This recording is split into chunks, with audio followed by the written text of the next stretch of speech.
আসসালামু আলাইকুম বন্ধুরা। ফেনীবাসীর জন্য অনেকে বলছেন যে বিশুদ্ধ পানিটা নেওয়াটা অনেকটা উপকার হবে, সেজন্য আমরা প্রথমে বিশুদ্ধ পানি সংগ্রহ করেছি। ফ্রেশ 2 লিটার করে আমরা 300 বোতল সংগ্রহ করেছি। সাথে সাথে আমরা কিছু শুকনা খাবার নিয়ে যাব, যেমন বাংলাদেশ নদীমাতৃক দেশ হওয়াতে 2013 সালে গঠন করা হয় বাংলাদেশ পুলিশের একটি নতুন ইউনিট, নৌ পুলিশ।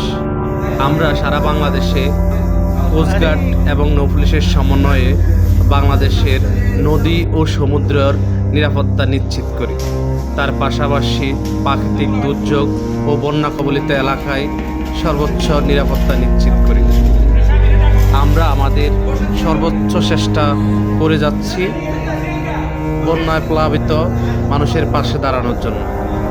আমরা শুকনা খাওয়ার প্যাকেটিং করে কিছুক্ষণের মধ্যে ফেনীর উদ্দেশ্যে রওনা হব।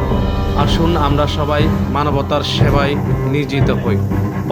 প্রত্যেকের জায়গা থেকে যতটুকু পারেন ক্ষুদ্র প্রয়াস থেকে এগিয়ে আসুন ফেনী, নোয়াখালী, লক্ষ্মীপুর, কুমিল্লা সহ আশপাশের বন্যা কবলিত এলাকার মানুষের পাশে।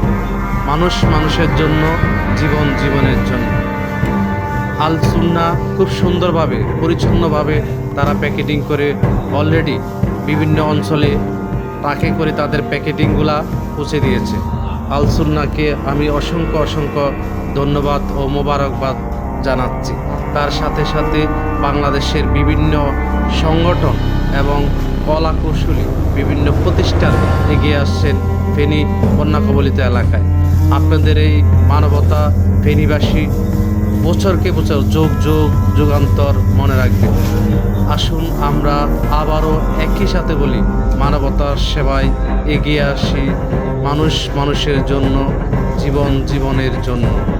প্রিয় বন্ধুরা, আমরা আছি আপনাদের সাথে, যে কোনো প্রয়োজনে যে কোনো সময় আছি মানুষের পাশে।